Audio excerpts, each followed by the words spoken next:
Désabonné, faisant face à des situations compliquées, ma relation avec ma belle famille a pris une tournure étouffante. Elles sont toutes les deux aussi méchantes, vicieuses et menteuses. Une tête à claque, vraiment. Nous ont contactés dans l'espoir de recevoir l'avis de la communauté. Ma belle-mère et sa fille aiment répandre la rumeur que je suis une fille facile. Vous étiez sans doute occupé à faire courgette.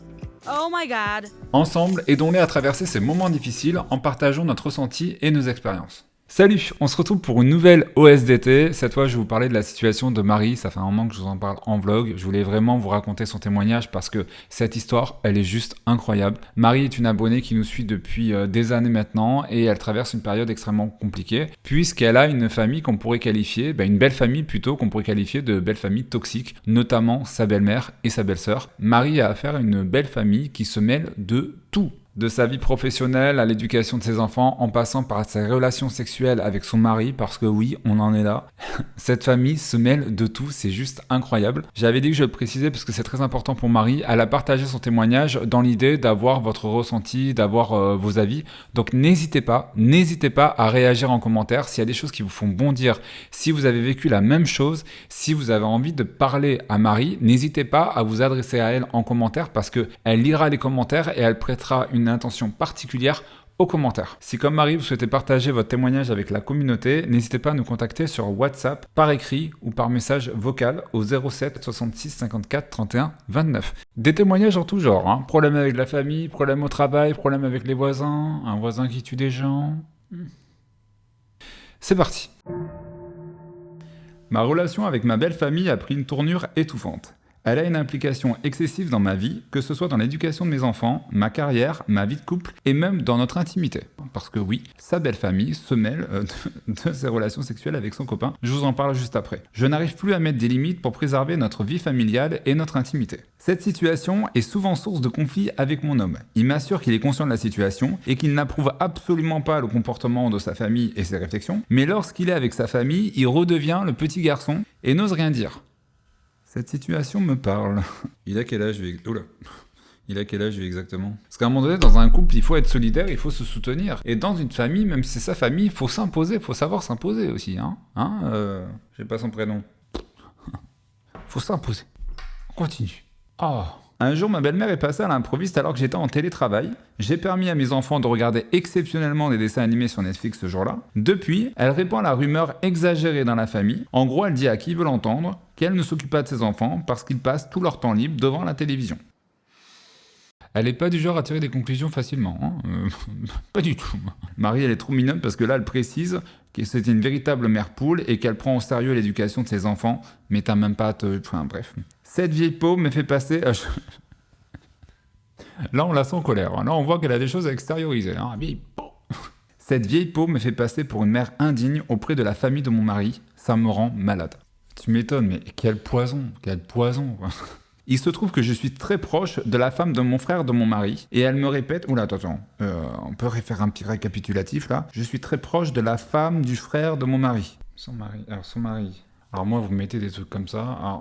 Oui, voilà. Son mari a un frère, et ce frère a une femme, et cette femme est copine avec Marie. Alors moi, j'ai compris comme ça. Et elle me répète souvent ce que lui dit ma belle-mère sur moi derrière mon dos. J'espère qu'elle connaît l'expression « Tu veux savoir comment les gens parlent de toi ? Écoute-leur parler des autres quand tu n'es pas là. » C'est pas ça l'expression. Tu veux savoir ce que les gens disent de toi en ton absence ? Écoute-les parler des autres en ta présence. J'ai également des réflexions sur mon couple. Parce que oui, en plus d'être une mauvaise mère, je serai également une mauvaise compagne. Elle me reproche notamment le fait de ne pas préparer des repas pour mon mari à emporter lorsqu'il est au travail le midi. Ma belle-mère semble minimiser mon travail, considérant que ce n'est pas un vrai emploi. Elle m'a récemment suggéré de consacrer plus de temps à la préparation des repas pour les enfants et pour mon conjoint le matin. Premièrement, tu n'es pas la boniche Marie de ton mari. Nous ne sommes plus en 1960, ton mari ne s'appelle pas Charline Galms et tu n'as pas à lui faire le repas du midi. Nous sommes en 2024 et en 2024, on est sur le partage des tâches. Voilà. Et deuxième chose, oui, tu travailles. Et ce n'est pas parce qu'on travaille chez soi, parce que j'ai déjà eu ce problème aussi, qu'on ne travaille pas. Voilà. Bon. Pour vous expliquer la situation de Marie, elle était en télétravail dans son ancien emploi, elle a tout quitté pour monter sa propre entreprise d'onglerie là. Et comme elle travaille depuis chez elle à son compte pour sa belle famille, ce n'est pas un vrai travail. Mais si, c'est un vrai travail. Marie nous avait envoyé son témoignage sur WhatsApp et depuis elle nous a envoyé d'autres informations, dont une qui m'a quand même extrêmement choqué. Souvenez-vous, au début du témoignage, elle expliquait que c'était sa belle famille qui s'était liguée contre elle pas forcément que sa belle-mère. Et effectivement, la belle-sœur a un rôle là-dedans, parce qu'il faut savoir que la belle-sœur se pointe à l'improviste chez Marie pour regarder l'état de la maison, pour regarder ce que font les garçons, etc. Et il faut savoir que tout est répété à la belle-mère. C'est un truc de dingue, vous avez des personnes qui n'ont rien d'autre à faire que d'espionner les autres, regarder ce que font les voisins. Encore une nouvelle copine. C'est pénible les gens comme ça. Vraiment. Marie m'expliquait qu'il y avait une espèce de complicité malsaine entre la fille et la mère et qu'elles se rejoignaient sur beaucoup de choses, surtout la critique. Elles aiment toutes les deux refaire la vie des gens et elles aiment bien un petit peu critiquer autour d'elles. Elle me racontait des anecdotes où elle passait sa journée à travailler pour son entreprise dans sa petite pièce dédiée à son activité. La sœur de son mari débarque à l'improviste chez elle alors qu'ils n'ont aucune complicité, ils ne s'entendent pas forcément bien en fait, mais elle profite de ces instants pour faire un petit peu l'état des lieux, pour regarder un petit peu ce qui se passe, ce que font les enfants. Et il faut savoir que tout est répété, j'ai plutôt envie de dire modifié, répété, amplifié, à belle-maman. Les fêtes de fin d'année chez ma belle-mère sont devenues un véritable supplice. Les jours qui précèdent l'événement, l'anxiété m'envahit, m'empêchant de dormir et me rendant malade à l'idée de passer une soirée avec eux. Lors du dernier repas, nous sommes arrivés 10 minutes en retard avec mon mari à cause de mon travail. Je me suis platement excusé, mais j'ai quand même eu le droit à des réflexions. Vous étiez sans doute occupé à faire courgette. Oh my god. Là, j'ai haussé le ton en disant qu'elle allait un peu loin et que je n'avais pas envie de parler de ma vie sexuelle. Mais t'as tout à fait raison, Marie. Je suis quelqu'un de très sensible et ce propos m'a fait mal, car je sais que ma belle-mère et sa fille aiment répandre la rumeur que je suis une fille facile. Tout ça parce que j'aime prendre soin de moi. Pour info, je suis prothésiste angulaire. Ah, c'est ça son métier, prothésiste angulaire. Je suis très féminine et j'aime la mode. Mais t'as tout à fait raison, en fait. Dites-moi ce que vous en pensez en commentaire, mais j'ai l'impression qu'il y a un peu de jalousie. Je ressens un petit peu de jalousie de la belle-sœur et même de la mère. C'est l'impression que j'ai eue dès le début en lisant le témoignage de Marie et surtout en regardant sa photo sur WhatsApp. C'est vrai que c'est une très jolie femme. Voilà, Marie, je te le dis, t'es une très jolie femme. Et j'ai l'impression qu'il y a un petit peu de jalousie parce que d'après ce que nous dit Marie, et je l'ai vu sur la photo, c'est quelqu'un de très féminine qui aime prendre soin d'elle. Et peut-être que voilà, ça attise une certaine jalousie de sa belle-sœur. On a dit qu'on n'était pas des psys, hein. On partage son ressenti, on ne sommes pas des psys. Malheureusement, ma belle-sœur se révèle être une faiseuse d'histoire au sein de la famille. En tant que seule fille de la fratrie, elle voit d'un mauvais œil ses belles-sœurs et n'hésite pas, avec la complicité de sa mère, à inventer des histoires pour nous dénigrer. Cette situation crée un climat tendu au sein de la famille puisqu'elle m'invente des propos que je n'ai jamais dit. Beaucoup d'entre nous ont été dans ces situations-là. Ça confirme totalement ce que je pensais. Alors c'est l'impression que j'ai, c'est mon ressenti. Je pense que la belle-sœur est jalouse de Marie, ça se ressent en fait. Comme si Marie prenait énormément de place de par sa féminité, de par sa beauté. Le fait qu'elle est chef d'entreprise, parce que Marie se minimise, mais elle a créé son entreprise. Elle a un travail. Apparemment, je vous le dirai tout à l'heure, mais la belle-sœur ne travaille pas. Enfin voilà, j'ai cette impression qu'il y a une espèce de jalousie. Hein. Pour info, la petite dernière de ma belle-mère est la plus jeune et la seule fille de la fratrie. La petite chouchoute à sa maman. Elle a absolument le même caractère que sa mère. Nelly Olson à côté, c'est Bambi. Qui se souvient de Nelly Olson dans La petite maison dans la prairie? Une tête à claque, vraiment. Elles sont toutes les deux aussi méchantes, vicieuses et menteuses. Les deux passent leur temps à critiquer leur belle-sœur.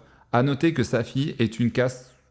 À 34 ans, elle ne travaille pas et passe son temps chez sa mère à parler politique, refaire le monde et à inventer des vies aux autres. Désolé les garçons, c'est un peu long comme message, je sais, mais j'aimerais avoir l'avis de la communauté et savoir comment je devrais réagir et que dire par la suite pour marquer des limites. Comme je le disais, je me suis assez reconnu dans ces témoignages. Alors non pas que j'ai des problèmes avec ma belle famille, pas du tout, loin de là, mais c'est vrai que ma famille n'a jamais été très cool avec Damien. Je me reconnais dans le profil de ton copain. Moi, au début, je réagissais un petit peu pareil. Damien me disait, écoute, Mathieu, tu t'en rends pas compte, ils font des histoires, ils inventent des trucs, enfin bref. Et vous savez, je lui disais, non, c'est pas cool, ils ont pas à faire ça, etc. Et quand je me retrouvais face à ma mère, eh ben, je réagissais en petit garçon, en fait. Je redevenais le petit garçon qui avait peur de sa maman et qui n'osait pas dire les choses. Sauf que, ce que je disais à Marie, ce qui dure, use. Je pense qu'à un moment donné, si ça va trop loin, ton copain va taper du poing sur la table et va dire non, maintenant, stop. On peut pas accepter que la personne qu'on aime soit traitée comme ça, même si ça vient de notre famille. C'est pas acceptable. Et pourtant, il y a quelques années, Marie, j'étais exactement dans la même situation que ton copain et j'avais à peu près le même caractère. C'est-à-dire que j'avais le côté petit garçon, j'osais pas dire les choses, même lorsque j'étais en couple. Comme je le disais, ce qui dure, use. Et nous, on peut pas accepter que la personne avec qui on vit, la personne qu'on aime, la personne avec qui on partage notre vie, parce qu'on partage pas notre vie avec notre mère, on partage notre vie avec notre moitié, avec notre copain. Bon, on peut pas accepter que cette personne-là soit mal dans sa peau parce que la belle famille n'est pas cool avec lui. Ça suffit des conneries, ça suffit des histoires, maintenant stop quoi. Pour ma part, ça a pris du temps, ça a pris des années. Damien me disait souvent, mais t'as vu comment il me traite, t'as vu comment il raconte des histoires sur moi, la réputation qu'ils me font. Et il y avait cette histoire aussi de jalousie parce que c'est vrai que Damien était dans la restauration, il réussissait bien, il était directeur de restaurant, et il commençait à inventer des histoires sur lui, raconter des conneries, faire des fausses réputations, etc. et tout.